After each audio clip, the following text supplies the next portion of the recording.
Good evening friends. तो उम्मीद करते हैं आप सभी अच्छे होंगे।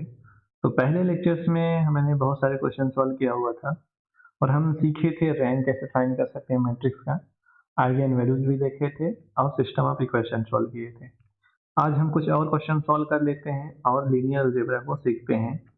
देखिए, गेट 2016 में पूछा गया है 1 मार्क्स का क्वेश्चन। अब हमें क्या फाइंड करना है, क्वेश्चन में ये देखना है। क्वेश्चन में ये फाइंड करना है two eigen values of 3x3 matrix real P R and 3।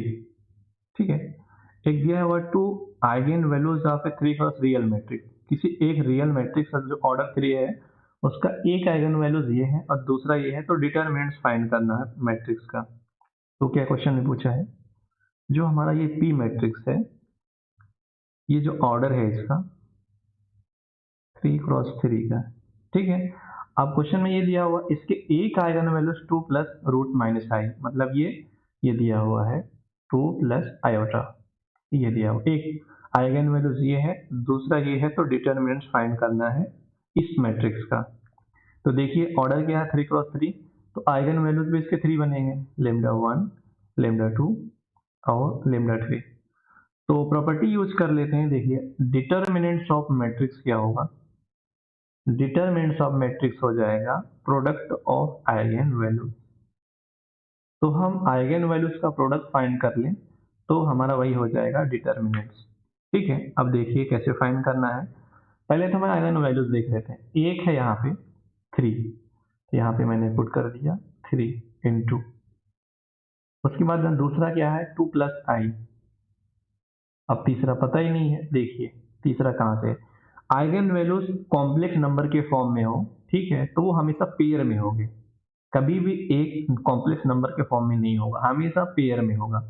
ये 2 प्लस आई है, इसका पेयर क्या बनेगा 2 माइनस आई।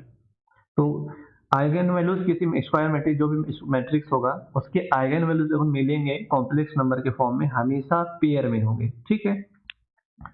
तो अब देखिए क्या हो जाएगा 3, ये हो जाएगा हमारा 4 प्लस 1, तो मल्टीप्लाई करेंगे आएगा 15। तो इस क्वेश्चन का जो आंसर होगा यहाँ पे आएगा 15। तो हम क्या सीखे कि आइगन वैल्यूज जो कॉम्प्लेक्स नंबर के फॉर्म में होता है, पेयर में होता है, और डिटरमिनेंट्स निकालने के लिए हमें ये प्रॉपर्टी अप्लाई करती है। ठीक है, determinants of matrix product of eigen values. तो हम इस क्वेश्चन को इस तरह आसानी के साथ सॉल्व कर सकते थे। ओके ओके, सॉल्व करते हैं आज का क्वेश्चन नंबर सेकेंड। देखिए गेट 2015 में पूछा गया है। क्वेश्चन में ये दिया हुआ था, ये दिया हुआ मैट्रिक्स और रेंज क्या है, देखिए आई की वैल्यू 1 से बड़ी लेने हैं, जे की वैल्यू लेस देन एन, और जो ऑर्डर लेना है हमें एन ग्रेटर देन 3, ठीक है। और ए आई जे की वैल्यू है आई इंटू जे। तो रैंक ऑफ मैट्रिक्स ए, तो रैंक क्या होना चाहिए इस मैट्रिक्स का, हमें ये बताना। अगर हम पहले मैट्रिक्स को ड्रॉ कर लें तो हम रैंक फाइंड कर लेते हैं। देखिए क्या दिया हुआ है, ए की वैल्यू दी हुई है, इसके एलिमेंट है आई और जे के फॉर्म में। देखिए आई की वैल्यू क्या लेना है 1 से बड़ी, और जे की वैल्यू लेना है कोई भी एन तक, कोई भी वैल्यू हो सकता है। और जो ऑर्डर बनाना है हमें 3 ऑर्डर, यहाँ देखिए ऑर्डर क्या बनेगा, 3 ले सकते हैं, 4 ऑर्डर का और 5 ऑर्डर का, 6 ऑर्डर का ले सकते हैं। तो देखिए पहले हम 3 ऑर्डर का मैट्रिक्स ड्रॉ कर लेते हैं, उसके बाद रैंक फाइंड कर लेते हैं। देखिए अगर हम जब 3 ऑर्डर का रैंक, ओ सॉरी मैट्रिक्स बनाएंगे, क्या आएगा, ये 3x3, तो यहाँ आएगा A11, A12, A13, ठीक है। यहाँ पे क्या आएगा A11, A12, A13। तो जो मैट्रिक्स बनेगा ध्यान से देखिए, यहाँ पे A11 लिखना है तो यहाँ पे देखिए ये दिया हुआ है, यहाँ पे दिया हुआ ए आई J equal to I into जे, यहाँ मल्टीप्लाई करना है और जे को। A1 की वैल्यू आएगी 1, ठीक है, यहाँ पे आएगा 2, यहाँ पे 3, यहाँ पे 2, ठीक है, यहाँ पे 4, यहाँ पे आएगा 6, यहाँ पे 3, यहाँ पे आएगा A1, यहाँ 31, A31 आता है, A32 6, A33 9। डायगोनल एलिमेंट क्या हो जाएंगे, स्क्वायर होते हैं। अब देखिए क्या करना है, अब हम इस मैट्रिक्स के हम रैंक चेक कर लेते हैं क्या बनेगा। अगर ये हमारा R1 है, ये R2 है, ये R3 है, इसका मतलब R2 को इक्लोन फॉर्म में चेंज करने के लिए जो हमारा ये एलिमेंट है इसके नीचे 0 कर देना, ये भी 0 होना चाहिए और ये भी 0 होना चाहिए। इन दोनों को 0 कर दे इस एलिमेंट के नीचे, तो इसको इक्लोन फॉर्म में चेंज करके देखते हैं रैंक क्या फाइंड होता है। ठीक है, अब देखिए क्या करना पड़ेगा, हम R2 को क्या कर दें, चेंज कर दें किस फॉर्म में, R2 माइनस 2R1, तो ये हो जाएगा 0, और R3 को क्या बना दें, R3 माइनस 3R1 कंडीशन पे, ये हो जाएगा 0। तो देखिए 0 होने पे क्या बनेगा मैट्रिक्स, तो मैट्रिक्स ड्रॉ कर लेते हैं यहाँ पे। ठीक है, जब हम इसको ड्रॉ करेंगे तो मैट्रिक्स क्या बनेगा, यहाँ आएगा 1 2 3, देखिए ये सब्ट्रैक्ट करेंगे 0 आएगा, 4 माइनस 5 0, 6 माइनस 6 0, 3 माइनस 3 0, ये भी 0, ये भी 0। अगर हम 3 क्रॉस 3 का मैट्रिक्स की रैंक देखें, जैसे मैट्रिक्स ए है हमारा जो बनेगा, रैंक ऑफ ए मैट्रिक्स 1, देखिए number of non zero arrows कितने हैं, 1 है, बाकी दोनों जीरोज हैं, नंबर ऑफ नॉन जीरो रोज 1 है, तो रैंक ऑफ मैट्रिक्स 1 बना है। पर हमें चेक करना है, जैसे कि हम इस कंडीशन में, और इस कंडीशन पे देख लेते हैं, इस कंडीशन पे देख लेते हैं। अब जैसे कि हम ऑर्डर ले लें n इक्वल टू 4 ऑर्डर का मैट्रिक्स, देखिए n इक्वल टू 4 ऑर्डर पर जो मैट्रिक्स बनेगा क्या बनेगा उसको हम ड्रॉ कर लेते हैं। ठीक है, तो ये आएगा 1, ये 2, ये 3, ये 4 आ जाएगा। ठीक है, यहाँ पे आएगा 2, यहाँ पे 4, यहाँ पे 6, यहाँ पे 8, और यहाँ पे आ जाएगा 3, यहाँ पे 6, यहाँ पे 9, यहाँ पे 12, और यहाँ पे आ जाएगा 4, 8, 12, 16। डायगोनल एलिमेंट क्या हो जाएंगे, स्क्वायर बनेंगे। ठीक है, 1 का स्क्वायर 1, 4, 2 का स्क्वायर 2, 3 का 4 का, क्योंकि ये 4 क्रॉस 4 का मैट्रिक्स। अब क्या करते हैं, देखिए R2 को हम क्या चेंज कर दें, R2 माइनस 2R1, और हम R3 को क्या चेंज कर दें, R3 माइनस 3R1, और R4 को कैसे कर दें, R4 माइनस 4R1। ठीक है, अब इस कंडीशन में मैट्रिक्स क्या बनेगा ये देख लेते हैं। तो इस कंडीशन में देखिए मैट्रिक्स क्या बनेगा हमारा, इस कंडीशन में यहाँ पे मैट्रिक्स जो बनेगा, देखिए ऊपर बनेगा 1, ठीक है, 2 3 4, बाकी सारी 0 हो जाएंगे। आप सब्ट्रैक्ट करेंगे ना, सेम सेम इस मैट्रिक्स की तरह ये वैल्यूज भी 0 हो जाएगा। देखिए यहाँ पे आएगा, देखिए इसको सब्ट्रैक्ट करेंगे 2 से मल्टीप्लाई 0, ऐसे हमारा ये भी इसको मल्टीप्लाई 3 से 0, और ये भी मल्टीप्लाई करेंगे, देखो इसमें 2 से, इसमें 3 से, इसमें 4 से, तो सारी वैल्यू देखो 0 0 हो जाएगी। नंबर ऑफ नॉन जीरो रोज एक ही मिलेंगे।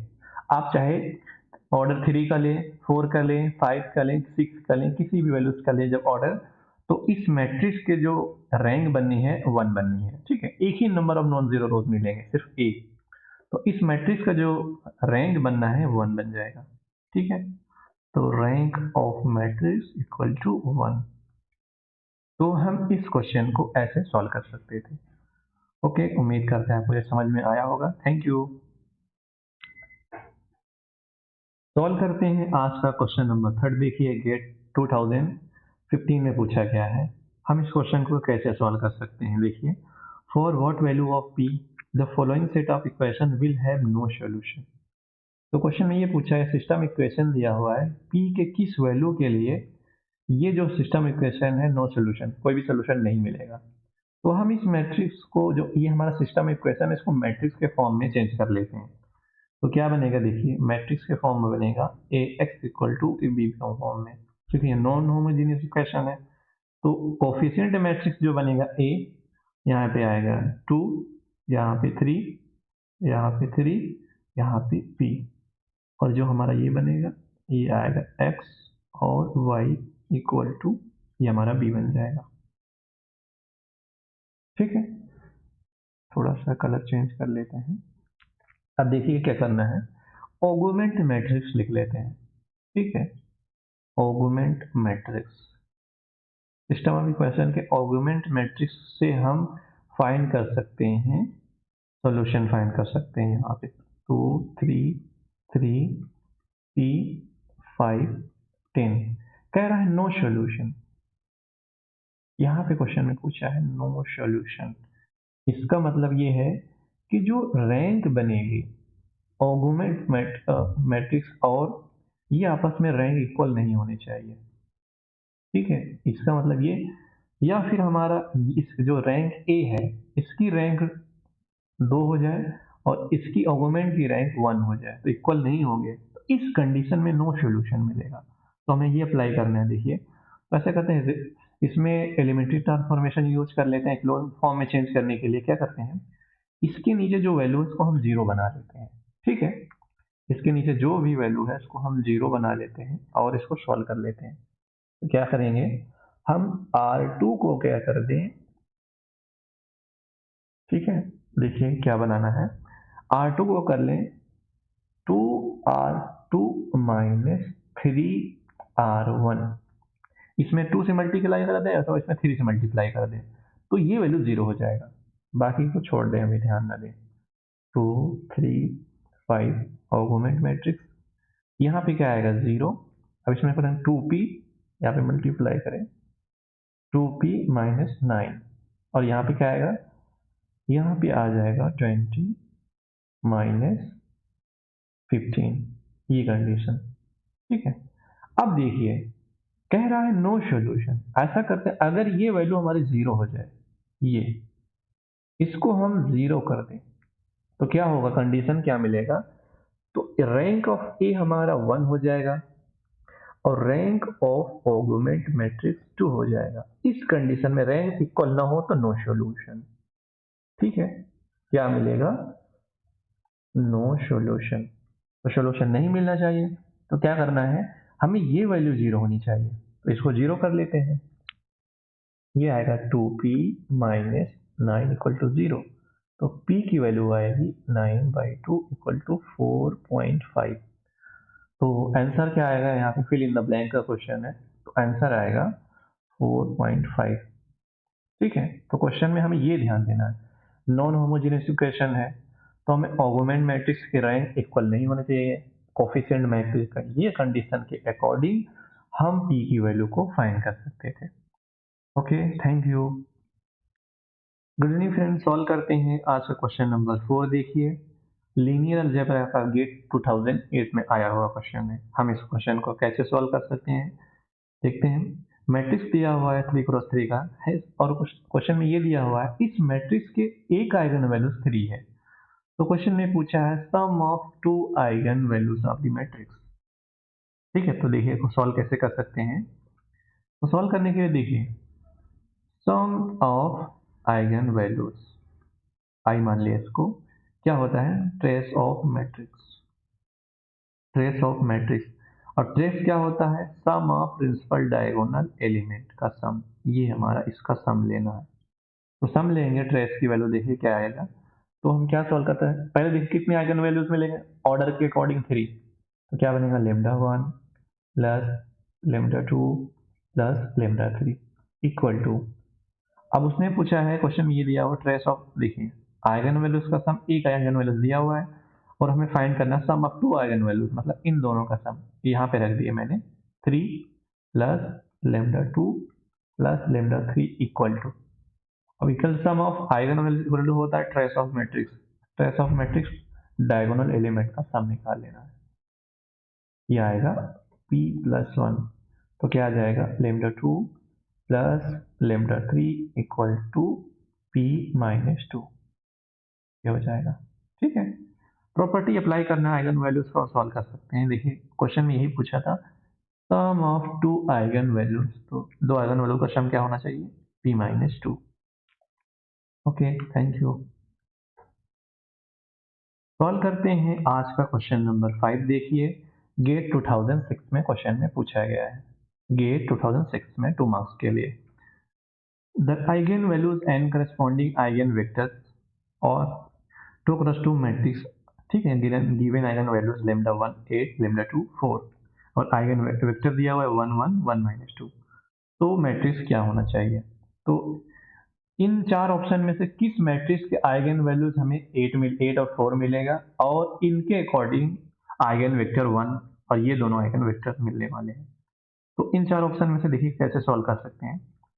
अब क्या है कि हम इसमें प्रॉपर्टी के अकॉर्डिंग क्वेश्चन को सॉल्व कर सकते थे। ठीक है। या फिर देखिए आप कैरेक्टरिस्टिक इक्वेशन के अकॉर्डिंग आइगन वैल्यूज निकाल लो और जो आइगन वैल्यूज मैच करेगा जिस मैट्रिक्स के वो हमारा हो जाएगा।